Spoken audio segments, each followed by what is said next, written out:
So welcome back मेरे देश के भविष्यों। कैसे हो आप लोग? अब ये सोच रहे होगे, पूछ तो लिया कैसे हो, हम जवाब कैसे दें? और हम जवाब दे भी दे तो आपको सुनाई कौन सा देने वाला है। अरे यार बता दिया करो, कमेंट में बता दिया करो कि कैसे हो। वैसे मेरी एक्सपेक्टेशन है कि भले चंगे होगे, मज़े कर रहे होगे। मज़े तो मतलब सबके हो रहे हैं आजकल, ठीक है।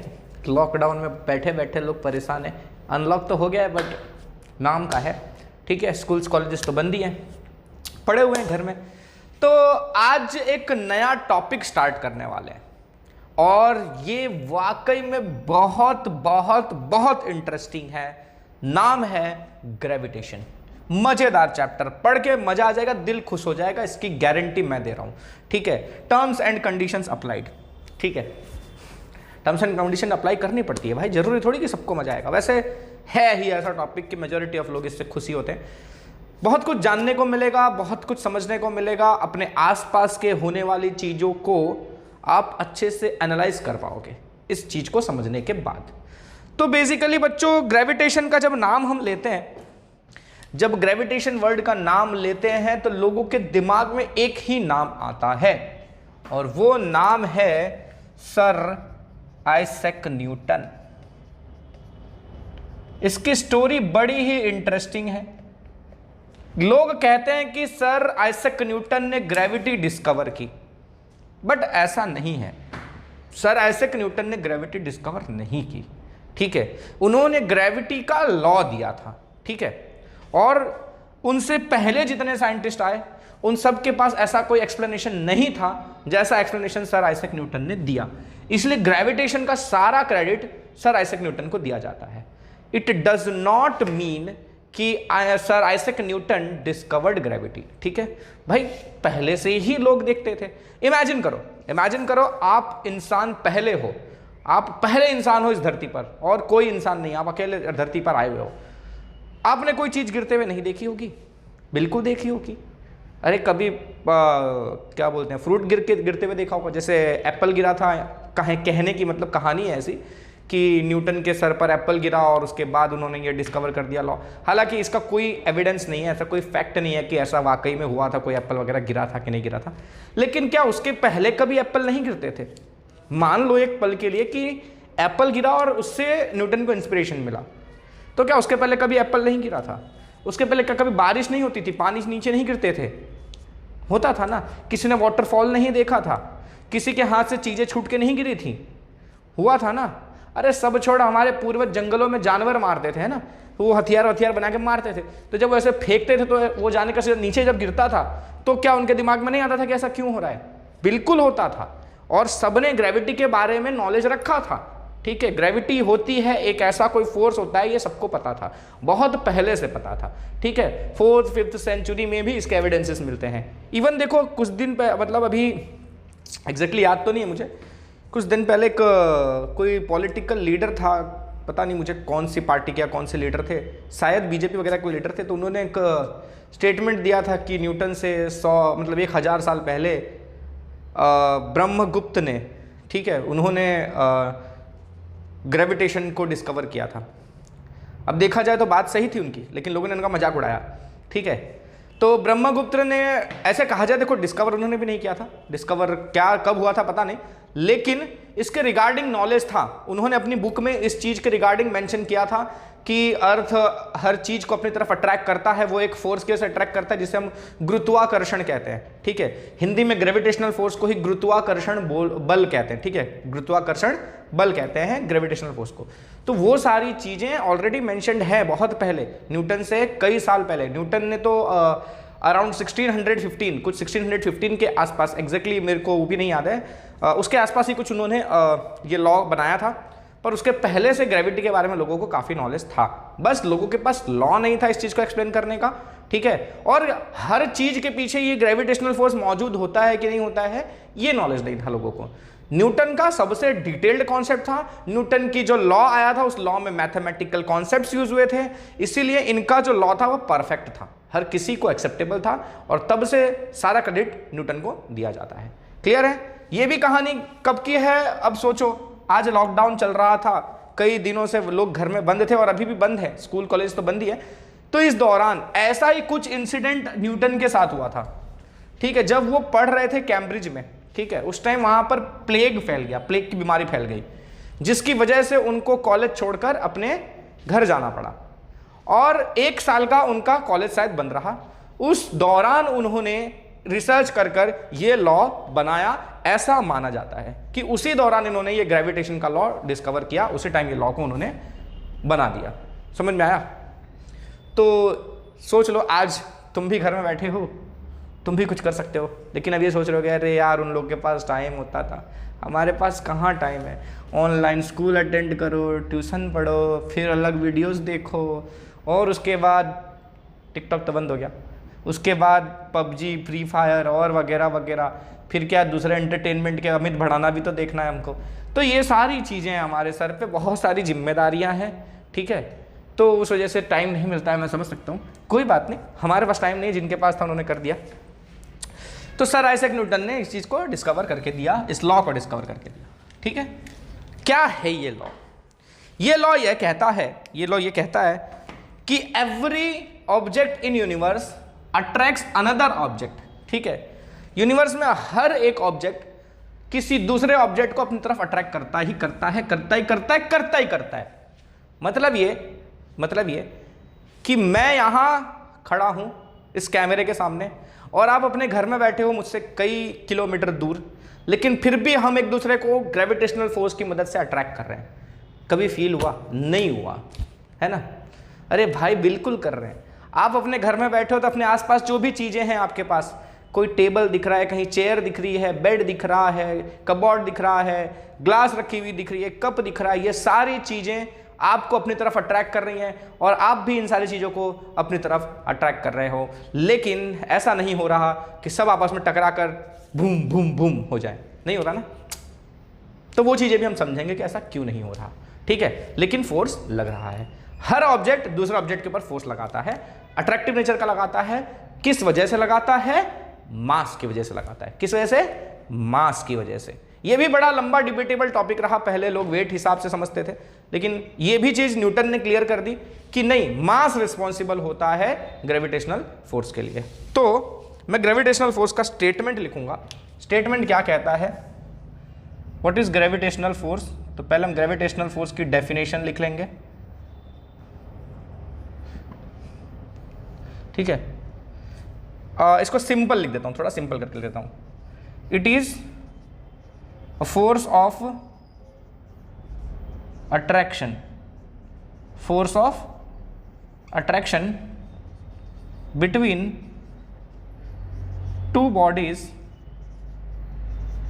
ड्यू टू देयर मासेस,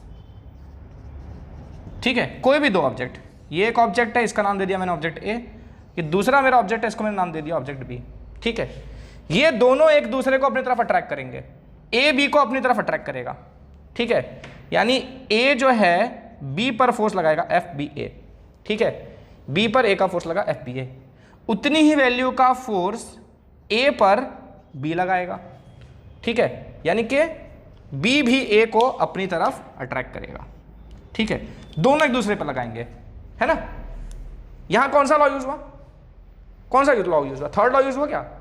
एक ऑब्जेक्ट ने दूसरे ऑब्जेक्ट पर जितना फोर्स लगाया, सेम फोर्स दूसरे ऑब्जेक्ट ने इस पर लगाया, तो ये न्यूटन का थर्ड लॉ हो गया। और दो ऑब्जेक्ट्स जिनके पास मास है, और हमारे अब तक जितने भी ऑब्जेक्ट्स के बारे में हम जान रहे हैं, जितना हमने अब तक पढ़ा है या जो आगे हम पढ़ने वाले हैं, लगभग हर ऑब्जेक्ट के पास मास होता है, ठीक है। हाँ, और भी थियरीज, कुछ साइंस में एडवांस थियरीज चल रही है, नेगेटिव मास और वगैरह वगैरह, ठीक है, लेकिन अभी तक वो सब थियरीज हैं। प्रैक्टिकली जो भी हमने आज तक ऑब्जेक्ट्स देखे हैं, हर ऑब्जेक्ट के पास कुछ ना कुछ मास होता है, और अगर हर ऑब्जेक्ट के पास मास है तो हर ऑब्जेक्ट आपस में एक दूसरे पर ग्रेविटेशनल फोर्स लगा रहे हैं, ठीक है। ये मेरे सामने दीवार है, ये मुझे अपनी तरफ खींच रही है, मैं भी दीवार को अपनी तरफ खींच रहा हूं। वो बात अलग है कि हम दोनों जाके टकरा का चिपक के एकदम भूम भूम नहीं हो जा रहे हैं, ठीक है। तो दो ऑब्जेक्ट्स एक दूसरे को अट्रैक्ट कर रहे हैं, बिल्कुल कर रहे हैं। और किस वजह से कर रहे हैं? मास की वजह से कर रहे हैं, और इस मास की वजह से लगने वाले फोर्स को हम ग्रेविटेशनल फोर्स कहते हैं। देखो, अट्रैक्शन के फोर्स और भी देखे हैं आपने देखा चुंबक चुंबक चुंबक, मैग्नेट, ठीक है। एक मैग्नेट का नॉर्थ पोल, दूसरे मैग्नेट का साउथ पोल, पास पास ले आओ, दबाव से चिपक जाएंगे। या एक मैग्नेट के बाजू में आयरन ले आओ, दबाव से चिपक जाएंगे, है ना। तो यहां भी आपने अट्रैक्शन का फोर्स देखा है, बट ये फोर्स मास की वजह से नहीं है, ये फोर्स मास की वजह से नहीं है। जो फोर्स मास की वजह से लगता है वो ग्रेविटेशनल फोर्स है।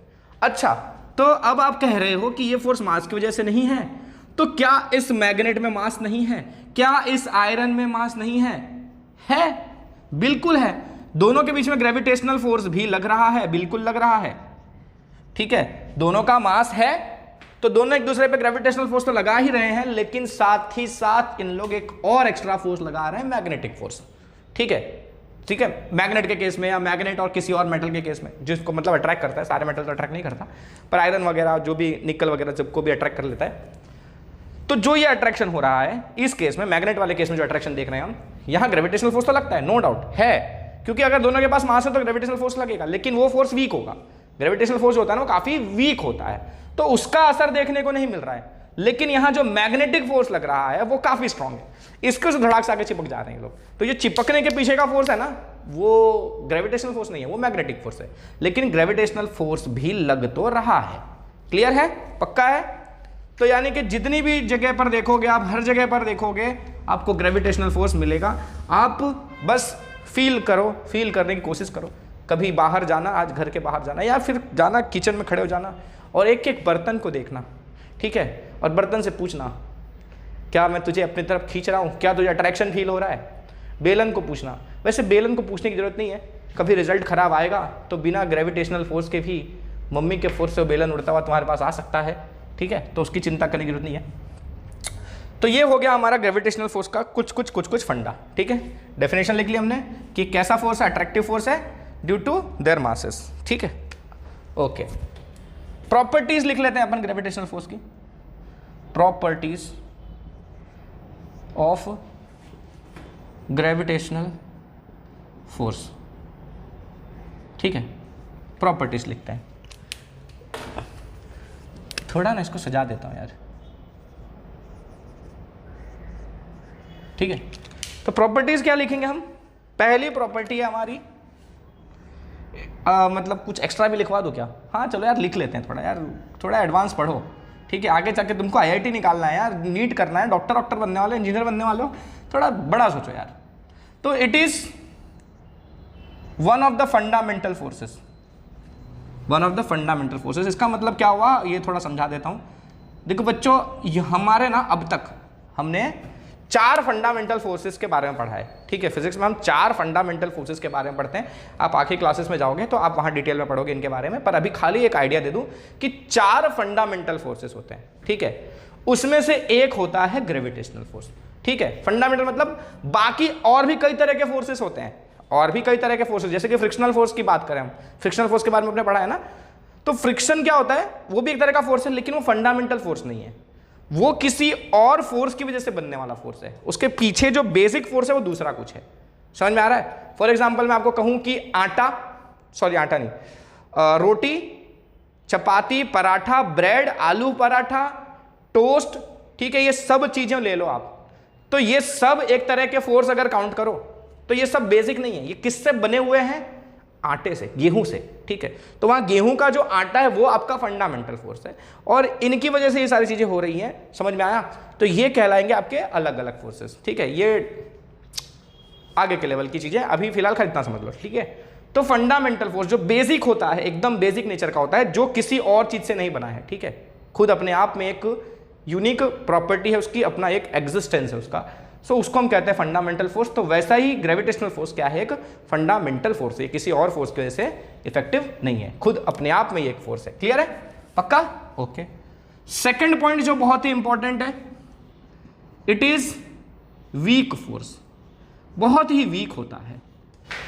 वीक फोर्स का मतलब क्या हुआ कि जैसे कि इसका ना असर आपको बहुत जल्दी देखने को नहीं मिलेगा, बहुत वीक है। जब इसकी वैल्यू बहुत ज्यादा होगी ना तब आप इसका असर देख पाओगे, ठीक है। अभी मैं यहां खड़ा हूं, वॉल है, हम दोनों दूसरे पे फोर्स तो लगा रहे हैं, राइट, हम फोर्स लगा रहे हैं, लेकिन हमको उसका असर नहीं दिख रहा है, राइट। मेरे को ऐसा फील नहीं आ रहा है अंदर से कि दीवार मेरे को अपनी तरफ खींच रही है, लेकिन खींच तो रही है, ये तो है, फोर्स तो लग रहा है, लेकिन काफी वीक है, इसलिए उसका असर नहीं दिख रहा है।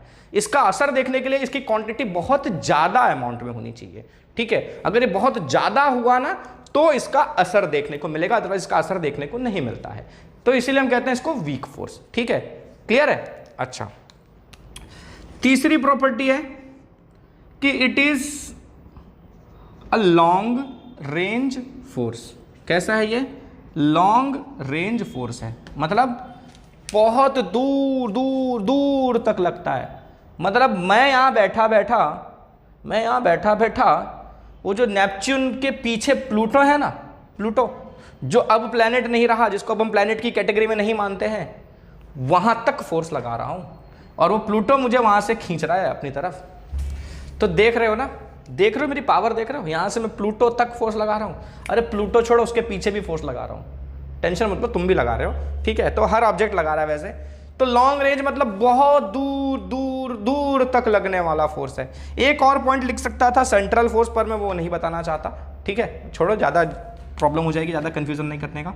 दूसरा, इट इज़, ये जो दो चीज़ें ऑलरेडी हमने डिस्कस कर ली हैं, फिर भी एक बार लिख लेते हैं। It is always attractive in nature, हमेशा अट्रैक्टिव ही होता है, रिपल्सिव नहीं होता। देखो भाई, मैग्नेट में क्या होता है, अगर आप मैग्नेट के दो अनलाइक पोल्स को सामने लाए तो अट्रैक्शन हो जाता है, और अगर कहीं दो लाइक पोल्स को ले आए तो रिपल्शन हो जाता है। तो मैग्नेट में तो आपको दोनों तरह का फोर्स देखने को मिलता है, लेकिन ग्रेविटेशनल फोर्स में ऐसा कुछ नहीं है, ठीक है? ऐसा कुछ नहीं है कि देखो इसके पास मास है, इसके पास मास है, इनका एक एक हिस्सा सामने लाओगे तो अट्रैक्शन होगा और दूसरे हिस्से के साथ सामने लाओगे तो रिपल्शन होगा। ऐसा कुछ नहीं होता, ठीक है? ग्रेविटेशनल फोर्स हमेशा हमेशा हमेशा हमेशा अट्रैक्टिव नेचर का ही होता है, ठीक है? ये कभी रिपल्सिव नहीं होता, ठीक है? और सबसे इंपॉर्टेंट चीज, it acts due to mass, mass की वजह से एक्ट करता है ये, ठीक है? अगर दो ऑब्जेक्ट्स के पास मास है तो मास की वजह से दोनों एक दूसरे को अट्रैक्ट करेंगे, ठीक है? मास पे डिपेंड करता है, डिपेंड तो डिस्टेंस पर भी करता है, ठीक है? लिख लो, लिख लो, ये भी लिख लो। इट डिपेंड्स, होता तो मास की वजह से है, लेकिन डिपेंड दो फैक्टर्स पर करता है। एक तो depends on mass and distance between the objects, ठीक है?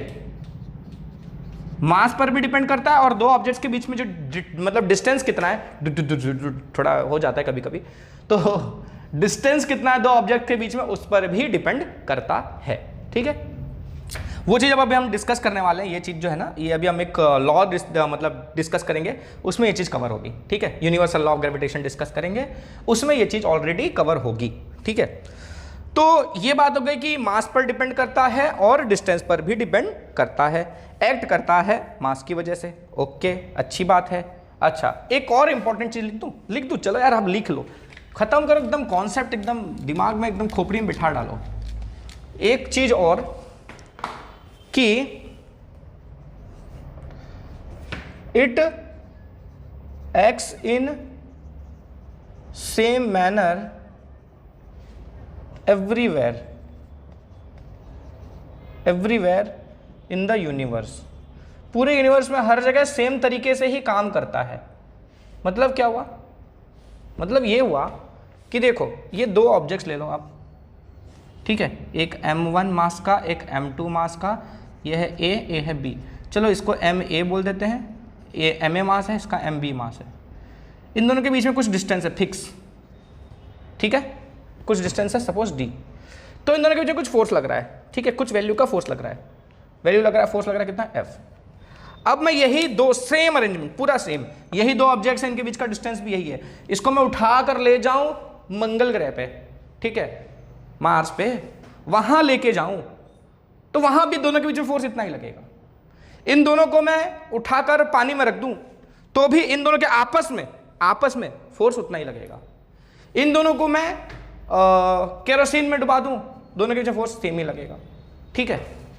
इन दोनों को प्लूटो पर लेके जाओ तो भी इन दोनों में आपस में लगने वाला फोर्स, इतने डिस्टेंस पर है, यही ऑब्जेक्ट है, यही डिस्टेंस है, फोर्स उतना ही लगेगा, एफ वैल्यू का ही। मतलब ये ना, अच्छा अब एक और चीज, ये चीज मतलब ये कि हर जगह ये सेम तरीके से लगते हैं, मतलब ये यूनिवर्सल फोर्स है, ठीक है? कैसा फोर्स है? यूनिवर्सल फोर्स, इसको आप कह सकते हो यूनिवर्सल फोर्स है, हर जगह सेम वे में लगता है। इसके लिए ही तो यूनिवर्सल लॉ पढ़ेंगे हम, है ना? अच्छा, क्वेश्चन नंबर 8 है, sorry point number 8, it can not be shielded. आप इसको शील्ड नहीं कर सकते हो। शील्ड करने का मतलब क्या, कैसे? अरे भैया देखो, यहां ये ऑब्जेक्ट रखा हुआ है और यहां ये ऑब्जेक्ट रखा हुआ है, दोनों एक दूसरे पर ग्रेविटेशनल फोर्स लगा रहे हैं, ठीक है, लगा रहे, बीच में कुछ नहीं है। अगर मैंने इनके बीच में कुछ ला दिया, सपोज दीवार ला दी, ये दीवार किस तरफ और ये दीवार किस तरफ, ठीक है, बीच में दीवार आ गई, तो क्या ये दोनों एक दूसरे पे फोर्स लगाना बंद कर देंगे? ना ना ना ना, तो भी ये दोनों एक दूसरे पे फोर्स लगाएंगे, ठीक है। तो इनको हम शील्ड नहीं कर सकते, इनको हम रोक नहीं सकते इनके रास्ते को। क्लियर है? पक्का? It can not be shielded. Fine. और क्या दिखा दूं इसके बारे में? बस इतना ही, ठीक है। अब चलते हैं अपन यूनिवर्सल लॉ ऑफ ग्रेविटेशन की तरफ, ठीक है, कि यूनिवर्सल लॉ ऑफ ग्रेविटेशन क्या है।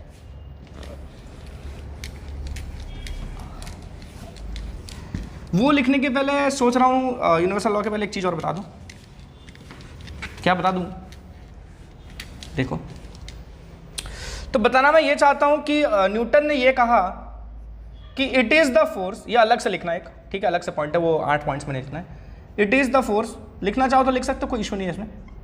It is the force which is responsible for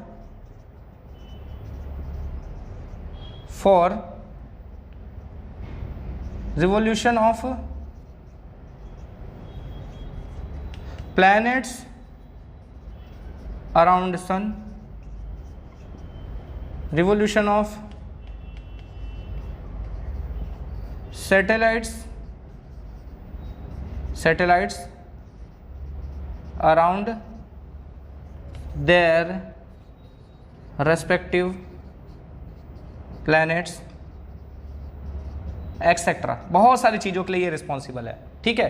तो जो सन के आसपास, ठीक है, सन के आसपास जो प्लैनेट्स घूमते हैं ना, ठीक है, जैसे हमारा अर्थ घूमता है और भी प्लैनेट्स घूमते हैं सन के आसपास, तो इसके घूमने के पीछे रीज़न क्या है? ग्रेविटेशनल फोर्स ही है, ठीक है, इसके पीछे रीज़न ग्रेविटेशनल फोर्स ही है। चाहे अर्थ के बगल में मून हमारा सैटेलाइट है, ठीक है, तो ये जो मून घूम रहा है, ठीक है, इसके लिए भी रीज़न क्या है? ग्रेविटेशनल फोर्स है। तो अर्थ का तो हमारा एक ही नेचुरल सैटेलाइट है। अब और भी आर्टिफिशियल सैटेलाइट्स हमने बहुत सारे लॉन्च कर रखे हैं, लेकिन नेचुरल सैटेलाइट की बात कर रहा हूँ। हाँ, आर्टिफिशियल सैटेलाइट भी ग्रेविटेशनल फोर्स की वजह से ही घूम रहे हैं, ठीक है। अच्छा, अब बात कर रहे हैं अपन नेचुरल सैटेलाइट्स की। तो मून जैसे हमारे अगल बगल घूम रहा है, ऐसे ही और भी प्लैनेट्स हैं, ठीक है, कई प्लैनेट्स के 30-30, 40-40 सैटेलाइट्स हैं, ठीक है, जैसे हमारा एक मून है ना, वैसे उनके 30-30, 40-40 मून है। तो वो सब भी उन प्लैनेट्स के अगल बगल घूमते रहते हैं, ठीक है। तो उसके पीछे भी रीजन क्या है? ग्रेविटेशनल फोर्स, ठीक है। तो ये चीज न्यूटन ने बताई है ना, न्यूटन ने बताया कि ये ग्रेविटेशनल फोर्स ही है जो इन सब चीजों को घुमा रहा है एक दूसरे के अगल बगल। अब ये कैसे हो सकता है? ये कैसे हो सकता है, इसको उन्होंने समझाया, ठीक है। कुछ भी बातें हवा में नहीं की, हवा में कुछ भी बातें नहीं की भाई, सब कुछ एकदम कॉन्सेप्ट के साथ, साइंटिफिक एविडेंस, मैथमेटिकल एविडेंस सब रख के बताया। तो इसको समझने के लिए अपन ऐसे समझ सकते हैं कि मान लो तुम्हारे पास तुमने बीच में एक रस्सी पकड़ी है, ठीक है, एक रस्सी के एंड पर आपने पत्थर बांध दिया, स्लिंग, ठीक है, होता है ना, रस्सी ली आपने और उसके एंड पर कुछ बड़ा सा पत्थर या कुछ भी बांध दिया आपने और उसको ऐसे घुमा रहे हो। जब घुमाते हो तो होता क्या है, देखो इसको ऐसे घुमा रहे हो, ठीक है। तो ये क्यों घूम रहा है पता है? क्यों घूम पा रहा है ये? क्योंकि तुम यहां से फोर्स दे रहे हो इसको घुमाने के लिए, ठीक है। ऐसे ऐसे घुमा रहे थे, जैसे तुमने छोड़ दिया, तुमने घुमाना छोड़ दिया, तुमने हाथ छोड़ दिया, तो फॉर एग्जाम्पल ये अगर यहां पर था और इस टाइम तुमने छोड़ दिया, तो ये कहां जाएगा? अगर ऐसे घूम रहा था ना, अगर ऐसे तो सीधा इस तरफ निकल जाएगा, और अगर ऐसे घूम रहा था तो इस तरफ निकल जाएगा। समझ में आ रहा है क्या कह रहा हूं मैं? नहीं समझ में आ रहा है? आपने रस्सी पकड़ी हुई थी, उसमें कैंट पर पत्थर बांधा, ऐसे घुमा रहे थे ऐसे, तो ऐसे घूम रहा था, है ना। अब उसको मैं ऐसे दिखा रहा हूं, ठीक है, आप ऊपर से देख रहे हो मान लो, ठीक है, ये बंदा घुमा रहा है और आप ऊपर से देख रहे हो। तो अगर ये ऐसे घूम रहा था ये, ठीक है, ये रस्सी है और ये पत्थर बंधा हुआ है, ऐसे अगर घूम रहा था और इस पॉइंट पर जब ये आया और आपने फोर्स लगाना छोड़ दिया, मतलब आपने किसी बंदे ने फोर्स लगाना छोड़ दिया, तो ये कहाँ जाएगा पता है? ये तब ऐसे नहीं घूमेगा, तब ये ऐसे सीधा चला जाएगा, ठीक है। और अगर ये यूं घूम रहा था, ऐसे क्लॉकवाइज डायरेक्शन में अगर घूम रहा था, ठीक है, और उस केस में आपने अगर यहाँ छोड़ दिया था फोर्स, तो वो इस तरफ चला जाता, ठीक है। मतलब देखो, एक फिक्स लाइन के अलोंग जाता, ये लाइन, ठीक है, इसको हम टेंजेंट कहते हैं। क्या कहते हैं? टेंजेंट क्या होता है? एक ऐसी लाइन एक ऐसी लाइन जो सर्कल को सिर्फ एक पॉइंट पर टच करके निकल जाए, ठीक है, सर्कल को किसी एक पॉइंट पर टच कर कर निकल जाए उसे हम टेंजेंट कहते हैं, ठीक है। तो जब आप ऑब्जेक्ट को घुमा रहे थे ऐसे पकड़ के, तो आपने जिस पॉइंट पर उसे छोड़ दिया वहां के बाद वो अपने टेंजेंट का पाथ फॉलो करेगा। क्या करेगा? वो टेंजेंट का पाथ फॉलो करेगा, मतलब या तो इस तरफ या तो इस तरफ, ठीक है, डिपेंड कर रहा है किस तरफ घूम रहा था। अगर ऐसे घूम रहा था एंटी क्लॉकवाइज तो इस तरफ जाएगा, और क्लॉकवाइज घूम रहा था तो इस तरफ जाएगा, मतलब यही रास्ते पर वो कहीं जाएगा। इसको हम टेंजेंट कह रहे हैं, राइट। तो ये गोल गोल जो घूम रहा था वो क्यों घूम रहा था? क्योंकि आप उसको लगातार फोर्स दे रहे थे, आपने जैसे ही छोड़ा वो टेंजेंट के अलॉन्ग में चला गया। क्लियर है? तो अब मुझे बताओ कि जब मेरे अर्थ के अगल बगल मून घूम रहा है, तो मून को भी घूमने के लिए ऐसा ही कोई फोर्स लग रहा होगा ना, है ना? क्योंकि अगर मून पे लगने वाला फोर्स बंद हो गया तो मून भी सीधा ऐसे चला जाएगा अपने टेंजेंट के अलॉन्ग में। समझ में आ रहा है? तो आप समझ लो कि हमारा जो अर्थ है, ठीक है, अर्थ ने एक रस्सी से मून को बांध रखा है और उसको घुमा रहा है, ऐसा समझ लो, ठीक है। जैसे ही अर्थ ने फोर्स लगाना खत्म कर दिया तो मून भी कोई एक रास्ता या तो इस तरफ या तो इस तरफ, ठीक है, जैसे भी घूम रहा होगा वो उस तरफ से वो निकल जाएगा, सीधा निकल जाएगा। तो अर्थ के अगल बगल घूमना बंद कर देगा। तो वो अर्थ के अगल बगल घूम रहा है, मतलब आप वैसे ही समझ रहे हो ना कि कोई रस्सी पकड़ के अर्थ एक रस्सी पकड़ के उसको घुमा रहा है, मतलब अर्थ एक फोर्स लगा रहा है उसके ऊपर, ठीक है, ठीक है। इस तरह के फोर्स को हम कहते हैं क्या? Centripetal force. क्या कहते हैं इसको हम? Centripetal force. क्यों कहते हैं इसको हम सेंट्रीपिटल फोर्स? इसका एक्चुअल मीनिंग क्या है सेंट्रीपिटल का? सेंटर सीकिंग, मतलब इसका हमेशा डायरेक्शन सेंटर की तरफ होता है, ठीक है। आप जब रस्सी पकड़ के से घुमा रहे हो ना, तो आप जो फोर्स लगा रहे हो, रस्सी को ऐसे खींच रहे हो ना, ठीक है, घुमा रहे हो ऐसे ऐसे, तो जो फोर्स लग रहा है ना रस्सी पे, वो किस तरफ लग रहा हुआ है? इस तरफ लग रहा है, मतलब रस्सी के थ्रू इस पत्थर पे जो फोर्स लग रहा है कहां लग रहा है? अंदर की तरफ लग रहा है। इसको हम क्या कहते हैं? सेंट्रीपिटल फोर्स, ठीक है। ये सेंट्रीपिटल फोर्स ही हमारा रिस्पॉन्सिबल होता है ऑब्जेक्ट को गोल गोल घुमाने के लिए। अगर कोई भी ऑब्जेक्ट यूनिफॉर्म सर्कुलर मोशन कर रहा है, ठीक है, उस यूनिफॉर्म सर्कुलर मोशन के लिए जो फोर्स चाहिए होता है उसे हम कहते हैं सेंट्रीपिटल फोर्स। तो प्लैनेट्स को सन के अगल बगल घूमना है या फिर सैटेलाइट को प्लैनेट्स के अगल बगल घूमना है, तो उस घूमने के लिए उनको एक सेंट्रीपिटल फोर्स चाहिए, और वो सेंट्रीपिटल फोर्स इस केस में ग्रेविटेशनल फोर्स होता है, ठीक है। ये मेरा अर्थ है, ये मेरा मून है, तो इस केस में जो सेंट्रीपिटल फोर्स है ना, ये हमारा ग्रेविटेशनल फोर्स होता है, ठीक है। सेंट्रीपिटल फोर्स आप अपने आप में कोई फोर्स नहीं होता, ठीक है। सेंट्रीपिटल फोर्स मैंने बताया ना, वो एक फंडामेंटल फोर्स नहीं है। हर कोई भी फोर्स होगा सेकेंडरी फोर्स, उसके पीछे एक फंडामेंटल फोर्स होता है। तो यहां जो प्लैनेट्स को घुमाने के लिए सेंट्रीपिटल फोर्स चाहिए, उसके पीछे जो फंडामेंटल फोर्स है वो फंडामेंटल फोर्स है आपका ग्रेविटेशनल फोर्स। नॉर्मली जो फोर्स घुमाता है उसे हम सेंट्रीपिटल फोर्स कहते हैं, पर ये सेंट्रीपिटल फोर्स बेसिकली है किस फॉर्म में? ग्रेविटेशनल फोर्स में। आप अगर रस्सी वाला एग्जांपल लो, खाली रस्सी लो, प्लैनेट को छोड़ दो, प्लैनेट मून वगैरह सब छोड़ दो, खाली रस्सी ले लो और पत्थर को घुमा रहे हो, तो उस केस में आप जो सेंट्रीपिटल फोर्स लगा रहे हो, वो सेंट्रीपिटल फोर्स किस फॉर्म में मिल रहा है? टेंशन के फॉर्म में। रस्सी के अंदर टेंशन प्रोड्यूस होता है, वो आगे की चीज है, लेकिन एक फोर्स बता रहा हूं अभी, टेंशन एक है, तो वो सेंट्रीपिटल फोर्स प्रोवाइड कर रहा है रस्सी को घूमने के लिए। क्लियर है? पक्का? तो यहां पर सेंट्रीपिटल फोर्स आपका ग्रेविटेशनल फोर्स है। क्लियर है? पक्का? ओके। तो अब आ जाते हैं अपन किस पर? यूनिवर्सल लॉ ऑफ ग्रेविटेशन, वो पढ़ लेते हैं अपन।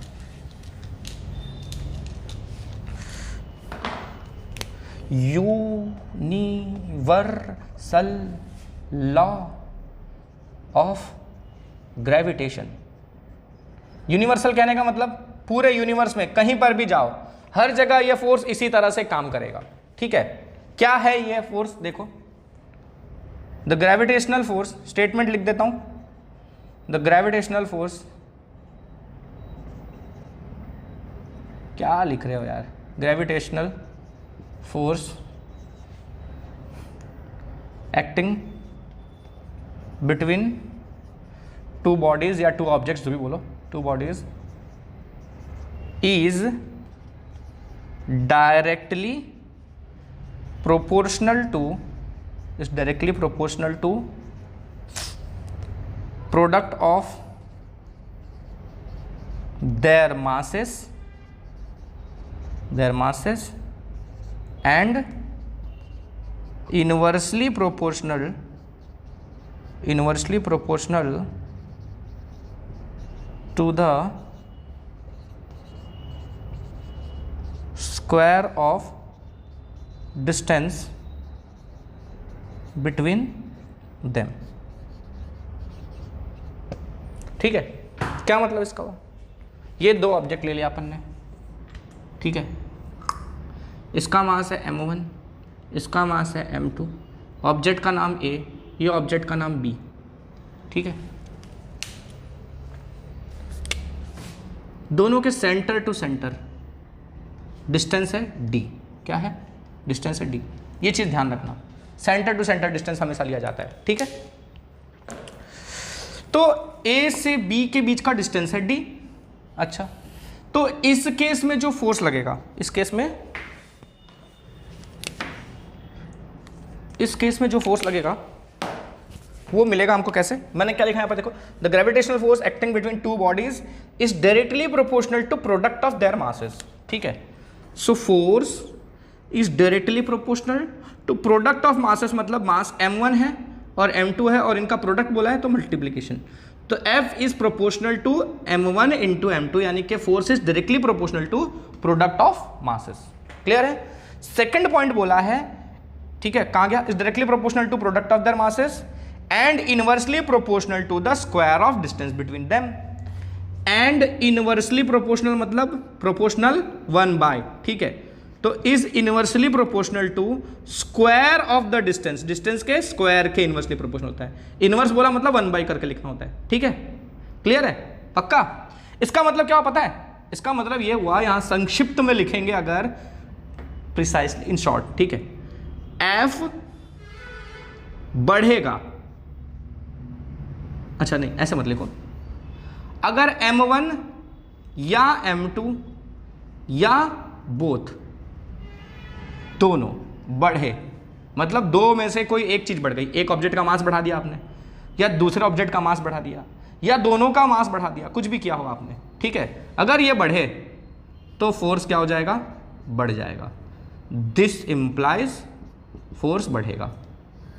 और इसका मतलब क्या होता है कि अगर कहीं D बढ़ा, दिस इंप्लाइज कि फोर्स जो है वो कम हो जाएगा, क्योंकि इनवर्स प्रोपोर्शन में है, ठीक है। ये बढ़ेगा तो फोर्स कम हो जाएगा। और m1 m2 में से कुछ भी अगर एक मास या दोनों मास बढ़ गए, ठीक है, तो फोर्स बढ़ जाएगा। क्लियर है? तो directly proportional, inversely proportional, clear हो गया होगा, इतना तो पता ही होगा तुमको, है ना। अब क्या होता है पता है? नियम ये कहता है, भाई कंबाइन करो इस इक्वेशन को, इसको हम ऐसे कंबाइन करें तो देखो इसमें m1 m2 के डायरेक्टली प्रोपोर्शनल है तो ऊपर m1 m2 लिख देंगे, और d स्क्वायर के मतलब इनवर्सली प्रोपोर्शनल है तो d स्क्वायर नीचे लिख देंगे। तो इन दोनों इक्वेशन कंबाइन करके हमने ये लिख दिया। ये है हमारा इक्वेशन 1, ये है हमारा इक्वेशन 2, और ये है भाई कंबाइनिंग 1 एंड 2, ठीक है, दोनों को कंबाइन कर दिया। अब मैथ्स ये कहता है कि ये प्रोपोर्शनलिटी का सिंबल हटाओ, इधर से प्रोपोर्शनलिटी का सिंबल हटा के कांस्टेंट इक्वल टू लगाओ। तो प्रोपोर्शनलिटी हटा के अगर आप इक्वल टू लगाओगे, प्रोपोर्शनलिटी हटा के अगर आप इक्वल टू लगाते हो तो आपको यहां एक कांस्टेंट लगाना पड़ता है। वो कांस्टेंट इस केस में है G। क्या है? G, ठीक है। यह आ गया F equal to G m1 m2 by d square, ठीक है। यहां तक न्यूटन ने निकाला था, ठीक है, न्यूटन ने यहां तक दे दिया, ये लॉ हो गया, ठीक है। इसी को कहते हैं हम क्या? Universal law of gravitation. Law की इक्वेशन है ये, ऐसा कह सकते हैं हम। मतलब क्या बोला उन्होंने कि दो ऑब्जेक्ट्स के मासेस को मल्टीप्लाई कर दो और उन दोनों के बीच में जो डिस्टेंस है उसका स्क्वायर कर दो, ठीक है, और उन दो मासेस का जो प्रोडक्ट आया था उसको उस डिस्टेंस के स्क्वायर से डिवाइड कर दो, ठीक है।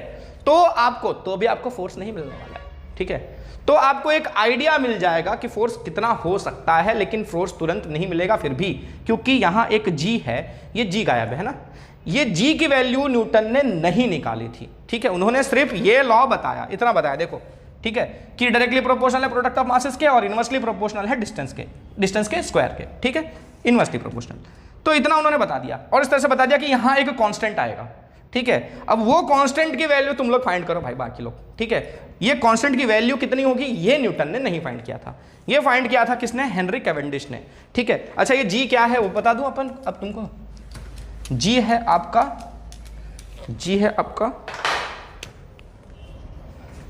इसे हम कहते हैं यूनिवर्सल, नीचे लिख दूं, नीचे लिख देता हूं, यूनिवर्सल ग्रेविटेशनल कांस्टेंट, इसकी वैल्यू होती है 6.67 इंटू 10⁻⁻11 न्यूटन मीटर स्क्वायर पर केजी स्क्वायर। ठीक है, इसकी वैल्यू, जी की वैल्यू, ये जी को हम कहते हैं क्या, यूनिवर्सल ग्रेविटेशनल कांस्टेंट। क्यों यूनिवर्सल ग्रेविटेशनल कांस्टेंट? यूनिवर्स के किसी भी कोने में जी की वैल्यू इतनी ही रहेगी, इतनी ही लेनी है आपको। इसे किसने डिस्कवर किया था? इसे डिस्कवर्ड बाय हेनरी कैवेंडिश। हालांकि आपको ये कोई एग्जाम में नहीं पूछेगा कि भाई किसने डिस्कवर किया था जी का वैल्यू, लेकिन यार अपने नॉलेज के लिए याद रखो, अच्छी बात है। क्या पता तुम में से कोई यूपीएससी दे कल को। तो डिस्कवर्ड बाय हेनरी कैवेंडिश, ठीक है। और वो भी पता है कब डिस्कवर किया था? अब सोचो, न्यूटन ने लॉ समथिंग 1665 एडी के आसपास दे दिया, और लगभग उनसे 100 साल ज़्यादा बीतने के बाद, ये लॉ बनने के भी 100 साल जैसा बीत गया, उसके भी और शायद 15-20 साल बीतने के बाद, लगभग 115-120 साल बीतने के बाद जाकर इस जी की वैल्यू फाइंड हुई, और उसे फाइंड किया हेनरी कैवेंडिश ने। सोचने वाली बात है। लॉ तो पहले ही बन गया, लेकिन इस लॉ से ना आप फोर्स को कैलकुलेट नहीं कर सकते थे। आप एक अंदाजा लगा सकते थे कि कितना मिलेगा, लेकिन आप एग्जैक्ट वैल्यू कैलकुलेट नहीं कर सकते थे। तो एग्जैक्ट वैल्यू कैलकुलेट करने में फाइनली किसने हेल्प की? कैवेंडिश ने, जिन्होंने जी की वैल्यू दी। जब जी की वैल्यू मिल गई तब आप कैलकुलेट कर सकते हो। क्लियर है? पक्का? अच्छा, तो एक छोटा सा एग्जांपल अपन लेके देखते हैं कि ये क्या है झोल इसका, मतलब कैसे अपन फोर्स निकाल सकते हैं, कैसे बाकी चीजें निकाल सकते हैं। देखो, अगर जैसे आपने लॉ देखा ना, ये ऑब्जेक्ट जो है मेरा, इसका मास मैं ले लेता हूँ 1 kg, और ये मेरा दूसरा ऑब्जेक्ट है, मैं इसका भी मास ले लेता हूँ 1 kg, और इन दोनों के जो डिस्टेंस है, ये डिस्टेंस को मैं ले लेता हूँ 1 मीटर। कितना ले रहा हूँ? 1 मीटर। तो सोचो उस केस में फोर्स कितना लगेगा। फोर्स का फॉर्मूला है G m1 m2 by d square. अच्छा, G कितना है आपका? 6.67 इंटू 10⁻⁻11। m1 कितना है आपका? 1। m2 कितना है आपका? 1। D कितना है आपका? 1। तो 1 का स्क्वायर लगाना ना, स्क्वायर तो ये 1 का स्क्वायर तो 1 ही आएगा। तो अल्टीमेटली कितना फोर्स मिला? 6.67 इंटू 10⁻⁻11 न्यूटन। 10⁻⁻11 न्यूटन। 10⁻⁻11 यार, मतलब 1 न्यूटन का। अच्छा, ये अगर मैं 6.67 वाले को बढ़ा चढ़ा के 10 बोल दूं, 6.67 है, इसको ऑलमोस्ट मैं 10 अगर बोल दूं, तो 10 इंटू 10⁻⁻11 यानी कि फिर भी 10⁻⁻10 होता है। तो 10⁻⁻10 का मतलब क्या पता है? 1000 करोड़। 1 न्यूटन का 1000 करोड़ हिस्सा करोगे तो वो एक जो हिस्सा मिलेगा, 1000 करोड़वां हिस्सा जो मिलेगा, वो कहलाएगा आपका इतना फोर्स। जो 1 kg, 1 kg के ऑब्जेक्ट को आपने 1 मीटर दूरी पर रखा है, ठीक है, लगभग इतनी दूरी पर 1-1 kg के ऑब्जेक्ट्स को रखा है 1 मीटर दूरी पर, तो उन्होंने जो कितना फोर्स लग रहा है? ऑलमोस्ट इतना फोर्स लग रहा है। कितना कमजोर फोर्स है ये, देखो कितना कमजोर है। तो मैंने आपको प्रॉपर्टी लिखा था, बोला था ना कि वीक फोर्स होता है, ग्रेविटेशनल फोर्स काफ़ी वीक होता है। तो देखो इसीलिए, क्योंकि कितना वीक है यार ये, इसीलिए इसका असर जल्दी देखने को नहीं मिलता है ना। अर्थ के केस में देखने को मिल जाता है, अगर कोई दूसरा ऑब्जेक्ट है उसको अर्थ अपनी तरफ धड़ाक से खींचता है ना, उस केस में हम उसको एक्सपीरियंस कर पा रहे हैं ना, क्योंकि अर्थ का मास बहुत ज़्यादा है। और आप देख रहे हो ना, मास ज़्यादा होगा, अगर कोई भी एक मास ज़्यादा हुआ तो फोर्स की वैल्यू बहुत ज़्यादा होगी। तो मास बढ़ा तो फोर्स बढ़ गया, इसलिए अर्थ का मास बहुत ज़्यादा है, इसलिए फोर्स ज़्यादा है, और फोर्स ज़्यादा है इसलिए असर देखने को मिलता है। तो इसका असर देखने के लिए फोर्स बहुत ज़्यादा होना चाहिए। क्लियर है? तो बस आज के लिए इतना ही, मिलते हैं अगला वीडियो में। तो मन लगा के पढ़ो लड़का लोग, ठीक है, एकदम किताब में घुस जाओ, ऐसा घुस जाओ कि मतलब चिपक मत जाओ, लेकिन दिमागवा को पूरा घुसा दो किताब में, और पूरा का पूरा जो है ना उड़ेल लो दिमाग में, एकदम खोपड़िया में बैठ जाना चाहिए। और ग्रेविटेशन का टॉपिक जो है ना, एकदम मतलब क्या बोले, आग लगा दो, आग, ठीक है। बगल में एक बोतल रखना, जब बुझाना पड़े तो बुझ भी जाए, नहीं तो पता चला कि आग ही लगा दिया। तो मिलते हैं अगले वीडियो में, टिल देन मन लगा के पढ़ो, tata bye bye, see you, जय हिंद।